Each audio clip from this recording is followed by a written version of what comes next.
नमस्कार दोस्तों, आपके अपने चैनल हमारे संस्कार में आपका बहुत बहुत स्वागत है। आज हम आपके लिए लेकर आए हैं माघ मास कथा अध्याय 6। लेकिन उससे पहले अगर आप हमारे चैनल पर नए हैं और अभी तक आपने चैनल को सब्सक्राइब नहीं किया है तो आप सभी से निवेदन है, प्लीज़ हमारे चैनल को सब्सक्राइब करें, वीडियो को लाइक करें, ज़्यादा से ज़्यादा शेयर करें ताकि इन कथाओं के श्रवण का लाभ और लोगों को भी मिल सके।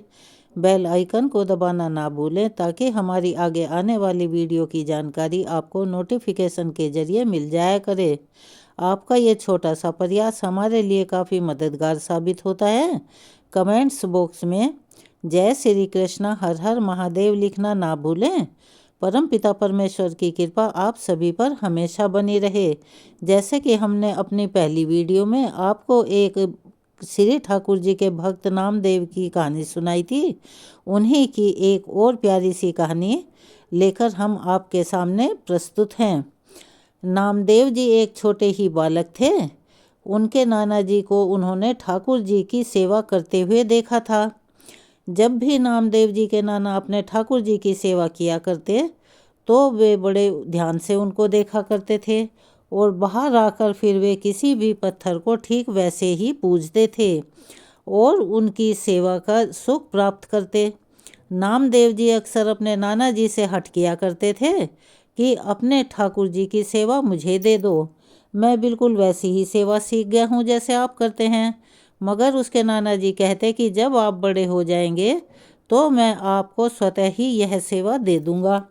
एक बार नाना जी को कुछ दिन के लिए बाहर जाना था तो उन्होंने ठाकुर सेवा नामदेव जी को दे दी और कहा कि इनका ध्यान रखना, मैं कुछ दिनों के लिए बाहर जा रहा हूँ, तब तक तुम अच्छे से इनकी सेवा करना। और जाने से पहले उन्होंने नामदेव जी से कहा कि पहले तुम ठाकुर जी को दूध पिलाना और भोग लगाना, उसके बाद ही खुद भोजन से ग्रहण करना। नामदेव जी की तो प्रसन्नता का ठिकाना ही नहीं रहा। नामदेव जी ने ठाकुर जी के लिए मेहनत करके बड़ा स्वादिष्ट दूध पकाया, फिर गाढ़ा गाढ़ा मीठा मीठा दूध ठाकुर जी के सामने रखा और नामदेव जी का प्रयास देखकर ठाकुर जी मुस्कुरा दिए। अब यह देखकर तो नामदेव जी और भी खुश हो गए। आज तक नाना जी को भी यह मुस्कुराहट नहीं मिल पाई थी। नामदेव जी सोचते रहे कि शायद मैं सामने खड़ा हूँ इसीलिए ठाकुर जी दूध नहीं पी रहे हैं, क्योंकि दूध उस कटोरे में कम ही नहीं हो रहा था। उन्होंने पर्दा कर दिया। पर्दा करने के थोड़ी देर बाद हटाकर देखा कि ठाकुर जी ने तो दूध अभी तक भी नहीं पिया।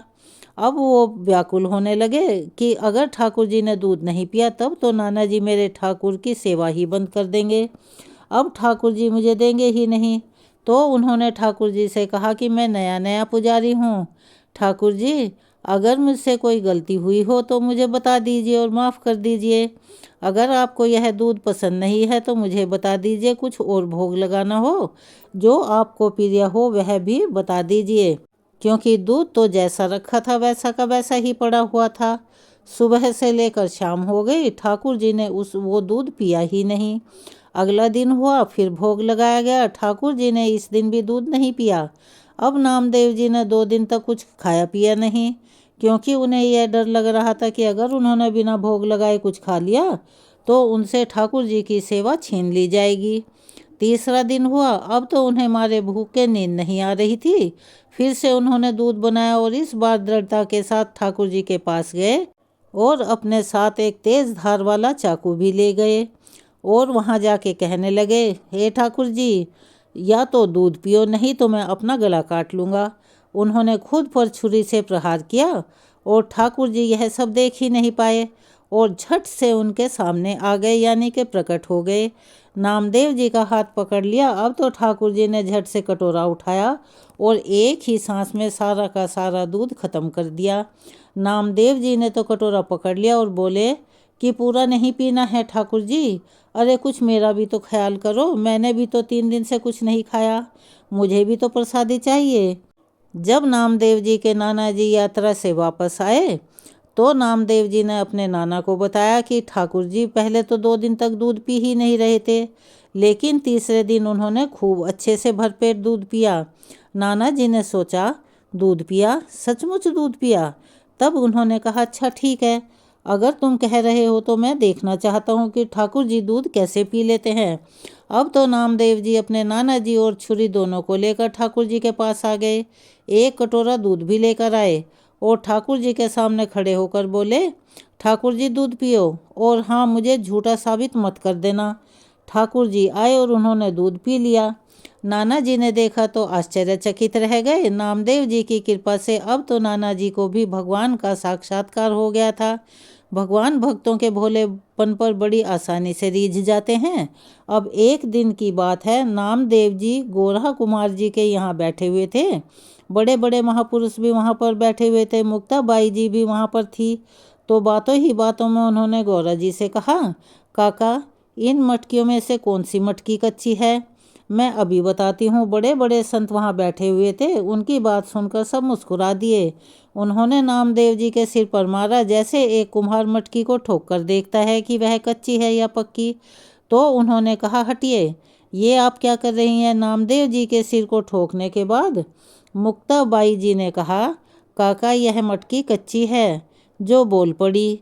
अब तो सभी संतों ने हंसकर कह दिया कि हाँ, सच में कच्ची है। नामदेव जी ने सोचा कि ठाकुर जी का दर्शन और साक्षात्कार ही एकमात्र सत्य है। और फिर ठाकुर जी तो रोज मेरे साथ खेलते हैं, मेरे साथ खाते हैं, फिर भला मैं कैसे कच्चा हूँ? अब तो वह सीधा भगवान विट्ठल जी के पास गए और कहने लगे, सबसे बड़ी सिद्ध अवस्था यही है कि भगवान भक्त से बात करे, और फिर आप तो मेरे साथ खेलते हो। फिर उन संतों ने ऐसा क्यों कहा कि मैं कच्चा हूँ? ठाकुर जी, क्या सच में मैं कच्चा हूँ? तो ठाकुर जी ने भी बोल दिया कि हाँ, अभी आप कच्चे हैं। नामदेव जी ने फिर से पूछा, पक्का होना क्या होता है? तो विट्ठल जी कहने लगे, जंगल में एक शंकर जी का मंदिर है, वहाँ विशोबा खेचर नाम के एक संत हैं जो कि बड़े प्रसिद्ध और अनुभवी हैं। आप उनके चरणों में बैठे, वो जो भी उपदेश दें उसका पालन करें, फिर आप पक्के हो जाएंगे। अब तो नामदेव जी भगवान विट्ठल जी से कहने लगे, पर विशोबा खेचर जी के पास गए और विशोबा जी शंकर जी के शिवलिंग पर पैर रखकर आराम से सोए हुए थे। अब नामदेव जी ने देखा तो सोचने लगे, कोई साधारण से साधारण आस्तिक व्यक्ति भी ऐसा नहीं कर सकता कि कोई शिवलिंग पर पैर रखकर आराम से सोए, लेकिन अब भगवान ने मुझे इनको ही गुरु बनाने के लिए कहा है। यह बात तो मेरी समझ में नहीं आई। नामदेव जी ने विशोबा जी से कहा कि पैर हटाइए। महाराज, आप शंकर जी के ऊपर पैर रखकर क्यों सो रहे हैं? तो विशोबा खेचर जी ने कहा कि बेटा, जहाँ शंकर जी ना हो वहाँ पर मेरे पैर घुमा दीजिए और रख दीजिए। अब नामदेव जी ने उनको दोनों पैर पकड़े और जहाँ जहाँ रखे वहीं पर शिवलिंग प्रकट हो गया। अब तो नामदेव जी की समझ में आ गया और वह अच्छे से समझ गए कि यह कोई साधारण पुरुष नहीं है, बल्कि कोई सिद्ध पुरुष है। नामदेव जी ने विशोबा जी से कहा कि प्रभु, मैं आपकी महिमा को जान नहीं पाया, मुझे क्षमा कर दीजिए, कृपया आप उपदेश दीजिए। तब विशोबा खेचर जी ने कहा, बेटा, बस इतनी बात समझनी है कि कोई ऐसा कण नहीं है जहाँ विट्ठल ना हो। सब जगह, सब कण में, सब में विट्ठल है। नामदेव जी ने इस गुरु उपदेश को अपने हृदय में धारण कर लिया। और इसके बाद तो एक बार नामदेव जी विट्ठल जी के लिए रोटी बना रहे थे। वो रोटी रखकर घी गरम करने गए, इतने में ही कहीं से कुत्ता आया और विट्ठल जी के लिए बनाई हुई रोटी को खाने लगा। नामदेव जी ने कुत्ते से कहा, प्रभु, ऐसी रूखी रोटी मत खाओ, जरा मुझे इस पर घी तो लगाने दो पहले, क्योंकि गुरु ने कहा था कि कण कण में भगवान है, सब जगह भगवान है। तो नामदेव जी को उस कुत्ते में भी भगवान नजर आ रहे थे। नामदेव जी ने उस कुत्ते से कहा कि पहले इस रोटी पर मुझे घी लगा लेने दो, लेकिन भला कुत्ता कहाँ उनकी बात समझता। वह तो सूखी रोटी मुंह में पकड़कर झटपट वहां से भाग गया। नामदेव जी भी उसके पीछे पीछे गए और कहने लगे, अरे ऐसी रूखी रोटी मत खाओ, पहले मुझे इस पर घी लगाने दो। इस तरह सूखी रोटी खाने से आपको कोई स्वाद नहीं आएगा। लेकिन कुत्ता था कि मुंह में रोटी पकड़े भागने लगा और नामदेव जी पीछे पीछे भागने लगे। तो अचानक एक जगह वह कुत्ता रुक गया और ठीक उसी कुत्ते से भगवान विट्ठल प्रकट हो गए। फिर विट्ठल जी ने नामदेव से कहा कि तुमने मुझे पहचान लिया ना? जब तुम्हें कच्ची मटकी कहा गया था तो तुम मंदिर में मुझसे शिकायत करने आ गए थे, और आज जब गुरु कृपा तुम पर हो गई है तो आप पक्के हो गए हैं, और आपने एक कुत्ते में भी मुझे ढूंढ ही लिया। अब एक दिन की बात है, नामदेव जी भगवान विट्ठल जी से कहने लगी कि प्रभु आप कितना भी छुपें, मैं आपको पहचान ही लूँगा। विट्ठल जी ने कहा अच्छा ठीक है, चलो देखते हैं। एकदम से नामदेव जी के मन में आया कि मंदिर में बड़ा कोलाहल हो रहा है, मंदिर के पीछे जाकर बैठते हैं और शांति से प्रभु का ध्यान करते हैं। पीछे जाकर बैठे तो कुछ लड़के वहाँ आकर खेलने लगे, उनके भजन में खलल पड़ने लगा। उन्होंने सोचा चलो यहाँ से उठकर नदी के किनारे चलते हैं। नदी किनारे जाकर बैठे, थोड़ा सा ध्यान लगाया, तभी वहाँ पर बैलगाड़ियाँ आकर रुकने लगी, उनकी चर चर की आवाज़ आने लगी। तो नामदेव जी ने कहा अरे शोर मत मचाओ, मैं यहाँ भजन कर रहा हूँ। तब एक बैलगाड़ी से एक पुरुष और स्त्री गंडासा यानी तेज धार वाला एक ब्लेड लेकर आए और वह आपस में बात करने लगे कि बड़ी जोरों की भूख लगी है, आज कोई शिकार तो मिला नहीं, यह आदमी मिला है, इसी को मारकर खा लेते हैं। अब तो वे दोनों नामदेव जी के पीछे पीछे भागने लगे। नामदेव जी ने भी झट से अपनी धोती पकड़ी और वहाँ से भाग पड़े। भागते भागते नामदेव जी विट्ठल जी के मंदिर में पहुँच गए और हाँफने लगे। तो विट्ठल जी ने पूछा कहाँ से भागते आ रहे हो नामदेव? तो नामदेव जी ने कहा बच गया प्रभु, एक स्त्री और पुरुष तो आज मुझे काट कर खा जाते और वो तो मुझे मारने की कोशिश कर रहे थे। विट्ठल जी ने कहा देखा पहचान नहीं पाए ना, अरे वह मैं ही तो था। कहने का तात्पर्य यह है कि विट्ठल जी अपने भक्तों के साथ इस प्रकार की लीलाएं भी करते हैं। एक दिन की बात है, नामदेव जी अपनी कीर्तन मंडली के साथ महाराष्ट्र से ब्रज होते हुए दिल्ली पहुँचे। दिल्ली के बादशाह सिकंदर लोदी को पता चला कि एक हिंदू कीर्तन मंडली में नामदेव नाम के एक चमत्कारी संत हैं। तो उन्होंने हिंदू संतों की परीक्षा लेने के लिए पूरी मंडली को वहां बुलवाया। बादशाह ने नामदेव जी से कहा कि अगर आप भगवान से मिल चुके हैं तो हमें भी कोई चमत्कार दिखला दीजिए। नामदेव जी ने कहा मुझ में तो कोई सिद्धि है ही नहीं, मैं तो बस नाम कीर्तन करता हूँ और संतों के साथ रहता हूँ, बाकी मुझ में कोई चमत्कार नहीं है। बादशाह ने उनकी दैन्यता को अपना अपमान समझा। अब बादशाह ने गाय मंगवाई और उनके सामने ही उसकी गर्दन काट दी। फिर बोला कि अब इस गाय को जिंदा करो। नामदेव जी के तो होश ही उड़ गए। उन्होंने प्रभु से प्रार्थना की कि आप अपनी मर्यादा रखने के लिए इस गाय को जिंदा करें, मुझ में तो कोई सामर्थ्य नहीं है, बस आप मेरी आयु इस गाय को दे दीजिए। प्रभु आप तो सर्वसमर्थ हैं, यह आपके भक्तों की परीक्षा लेने के लिए यह सब कर रहे हैं। जैसे ही उन्होंने यह प्रार्थना करके उस गाय को छुआ, उसकी गर्दन स्वतः ही जुड़ गई और गाय उठकर बैठ गई। तब तो बादशाह ने नामदेव जी के चरण पकड़ लिए और फिर बोला कि आप कुछ भी मांग लीजिए, लेकिन नामदेव ने मना कर दिया। फिर बादशाह ने जबरदस्ती उसे एक रत्नों से जड़ा हुआ पलंग भेंट किया, अपने सेवकों के साथ उनके लिए भेज दिया। कीमती पलंग के साथ उसकी रक्षा करने के लिए सैनिक भी आए। भजन में खलल ना पड़े इसीलिए नामदेव जी ने पलंग को नदी में फेंक दिया, क्योंकि उसकी रक्षा करने के लिए बहुत सारे लोगों की आवश्यकता पड़ती। आसपास लोग हर समय खड़े रहते तो वह ठीक से भजन नहीं कर सकते थे, भजन में बहुत असुविधा होती। उधर राजा को जब यह बात पता चली तो उन्होंने इसे अपना अपमान समझा और फिर नामदेव जी को मिलने के लिए बुलाए। तो नामदेव जी ने उन्हें कहा कि वह पलंग मेरे भजन में बाधा पहुंचा रहा था, इसीलिए मैंने उसे फेंक दिया। राजा ने कहा मुझे तो बिल्कुल वैसे ही पलंग की आवश्यकता है, अगर आपने पलंग नदी में ना फेंका होता तो मैं उसकी नाप लेकर नया पलंग बनवा सकता था। नामदेव जी समझ गए कि अब एक और परीक्षा की घड़ी आ गई है। नामदेव जी राजा को नदी के पास लेकर गए और नदी में से उसी पलंग जैसे 20 पलंग निकालकर उसके सामने रख दिए। नामदेव ने कहा हमारे प्रभु की इस सृष्टि में किसी चीज़ की कोई कमी नहीं है। अब बादशाह समझ गया कि इन हिंदू भक्तों में कुछ विशेष चमत्कार तो अवश्य है। ऐसी ऐसी लीलाएं ठाकुर जी की होती हैं, अपने भक्तों के साथ वो कब कहाँ कैसी लीला रच दें किसी को कोई पता नहीं। उनके भक्त सच्ची भक्ति करते हैं और अगर वे भक्त भगवान को प्रिय हो जाते हैं तो फिर भगवान अपने भक्तों की हर परीक्षा की घड़ी में उसी तरह से साथ देते हैं जैसे उन्होंने नामदेव जी का दिया। यह थी आज की एक धार्मिक कथा। आपको कैसी लगी? कमेंट्स बॉक्स में अपनी राय अवश्य ही लिखें। अब हम आपको सुना रहे हैं माघ मास कथा का आगे का वृतांत। तब अप्सरा कहने लगी कि हे राक्षस, वह ब्राह्मण कहने लगा कि इंद्र इस प्रकार अपनी अमरावतीपुरी को गया, सो हे कल्याणी तुम भी देवताओं से सेवा किए जाने वाले प्रयाग में माघ मास में स्नान करने से निष्पाप होकर स्वर्ग में जाओगी। तब मैंने उस ब्राह्मण के यह वचन सुनकर उनके पैरों में पड़कर प्रणाम किया और घर में जाकर सब भाई बंधुओं, नौकर चाकर, धनादेश पर जाकर स्नान किया। इसीलिए हे निशाचर, 3 दिन के स्नान से मेरे सब पाप नष्ट हो गए और 27वें दिन के पुण्य से मैं अप्सरा हो गई और पार्वती जी की सखी होकर सुख से अब निवास करती हूँ। इसीलिए मैं प्रयाग के महात्म्य को याद करके सभी देवताओं के सहित माघ में प्रयाग स्नान करती हूँ। सो मैंने अपना यह सब वृतांत तुमसे कहा। तुम भी इस योनि में पड़ने और कुरूप होने के कारण सब बताओ। तुम्हारी दाढ़ी और मूछें बहुत बड़ी बड़ी हो गई हैं और तुम पार्वती की गुफा में वास करते हो। यह सुनकर वह राक्षस कहने लगा, हे भद्रे, सज्जनों से गुप्त बात कहने में कोई नुकसान नहीं है। अब मुझे इस बात का कोई भी शंका नहीं है कि मेरा उद्धार तुमसे ही होगा। सो मैं अपना सब वृतांत तुम्हें बताता हूँ।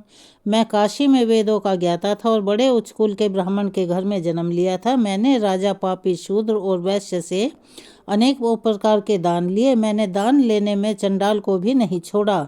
उस जन्म में मैंने कोई भी धर्म का कार्य नहीं किया। वहीं पर ही मेरी मृत्यु हो गई। तीर्थ स्थान पर मरने के कारण मैं नरक में नहीं गया। पहले 2 बार गिद्ध योनि में, 3 बार व्याघ्र योनि में, 2 बार सर्प योनि में, 1 बार उल्लू की योनि में और अब 10वीं बार राक्षस की योनि में पैदा हुआ हूँ और सैकड़ों वर्षों से इसी योनि में हूँ। इस स्थान को 3 योजन तक मैंने जंतुहीन कर दिया है। बिना अपराध के बहुत से प्राणियों को मैंने मार दिया है। इस कारण मेरा मन अत्यंत दुखी रहने लगा है। तुम्हारे दर्शन करने के बाद मन में अब कुछ शांति महसूस हो रही है, क्योंकि सज्जनों का संग तुरंत ही सुखदायी होता है। मैंने अपने दुख के कारण आपसे बता दिए और सज्जन लोग सदैव दूसरों के दुख से दुखी होते हैं। अब जब आप मेरे बारे में सब कुछ जान ही गई हो तो यह भी मुझे बताओ कि इस दुख रूपी समुद्र को मैं कैसे पार कर सकता हूँ। क्या क्षीर सागर हंस को ही दूध देता है, बोगले को नहीं देता? दत्तात्रेय जी कहने लगे कि इस प्रकार उसके वचन सुनकर कांचन मालिनी कहने लगी कि हे राक्षस, मैं अवश्य ही तुम्हारा कल्याण करूंगी। मैंने दृढ़ प्रतिज्ञा की है कि तुम्हारी मुक्ति के लिए प्रयत्न करूंगी। मैंने बहुत बार प्रयाग में स्नान किया है। वेद जानने वाले ऋषियों ने दुखियों को दान देने की प्रशंसा की है। समुद्र में भला जल बरसने से क्या लाभ है? प्रयाग में स्नान करने का 1 बार का फल मैं तुझे देती हूँ। उसी से तुम्हें स्वर्ग की प्राप्ति हो जाएगी। उसके फल का अनुभव मैं स्वयं भी कर चुकी हूँ। तब उस अप्सरा ने ऐसा कहकर अपने गीले वस्त्र का जल उस पर निचोड़ दिया और माघ स्नान के फल को उस राक्षस को अर्पित कर दिया। उसी समय पुण्य प्राप्त कर वह राक्षसीय योनि को छोड़कर तेजमयी सूर्य के समान देवता के रूप में हो गया। आकाश में विमान पर चढ़कर अपनी कांति से चारों दिशाओं को प्रकाशित करता हुआ शोभायमान हो गया और कहने लगा कि ईश्वर ही जानता है कि हे देवी, तुमने मुझ पर कितना बड़ा उपकार किया है। इतना सब कुछ तो आपने मेरे लिए कर ही दिया। अब कृपा करके मुझे कोई ऐसी शिक्षा भी दे दो ताकि मैं अब कभी पाप ना कर सकूं। अब मैं तुम्हारी आज्ञा पाकर स्वर्ग में जाऊंगा। राक्षस की ऐसी बातें सुनकर कांचन मालिनी ने कहा कि सदैव धर्म की सेवा करो, काम रूपी शत्रु को जीतो, दूसरे के गुण और दोषों का वर्णन मत करो, भगवान शिव और वासुदेव का पूजन करो, इस शरीर का मोह मत करो, पत्नी, पुत्र, धन आदि की ममता त्यागो, सत्य बोलो, वैराग्य भाव धारण करो, योगी बनो। मैंने तुमसे यह धर्म के लक्षण कहे हैं। अब तुम देवता रूप होकर शीघ्र ही स्वर्ग को जाओ। दत्तात्रेय जी कहने लगे कि इस प्रकार गंधर्व से सुशोभित वह राक्षस कांचन मालिनी को नमस्कार करके स्वर्ग को चला गया और तब देवकन्याओं ने वहां आकर कांचन मालिनी पर पुष्पों की वर्षा की और प्रेम पूर्वक कहा कि हे भद्रे, तुमने इस राक्षस का उद्धार कर दिया है। पहले इस दुष्ट के डर से कोई भी इस वन में प्रवेश नहीं कर पाता था, किंतु अब हम निडर होकर यहाँ विचरण करेंगी। इस प्रकार कांचन मालिनी उस राक्षस का उद्धार करके प्रेम पूर्वक देव कन्याओं से क्रीड़ा करते हुए शिवलोक को चली गई। श्री वशिष्ठ जी कहने लगे, हे राजन, मैंने दत्तात्रेय जी द्वारा कहा माघ मास का महात्म्य बताया। अब माघ मास के स्नान का फल भी सुनो। हे परम तप, माघ स्नान सब यज्ञों, व्रतों और तपों का फल देने वाला है। माघ मास में स्नान करने वाले स्वयं तो स्वर्ग में जाते ही हैं, उनके माता पिता दोनों के कुलों को भी स्वर्ग की प्राप्ति होती है।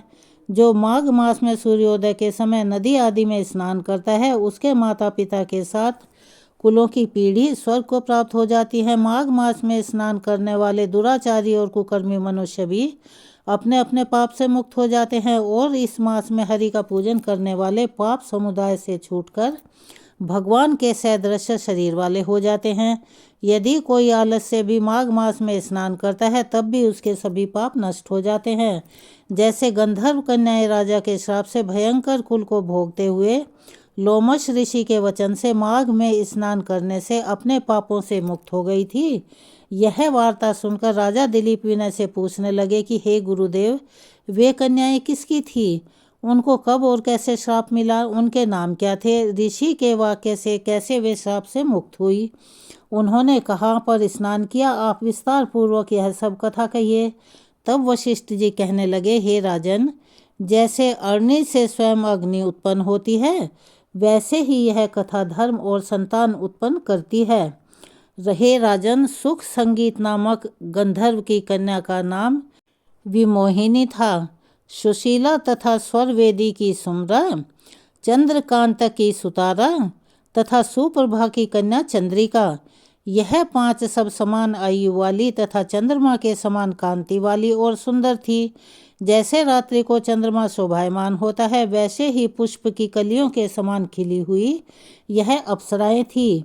ऊंचे पयोधर वाली पद्मिनी, बैसाख मास की कामिनी, यौवन दिखाती हुई नवीन पत्तों वाली लता के समान गोरे रंग सोने के सदृश चमकती हुई और सोने के अलंकारों से सुशोभित सुंदर वस्त्र धारण किए हुए, अनेक प्रकार के गाने और वीणा तथा बांसुरी आदि दूसरे बाजे बजाने में प्रवीण और ताल स्वर तथा नृत्य कला में निपुण थी।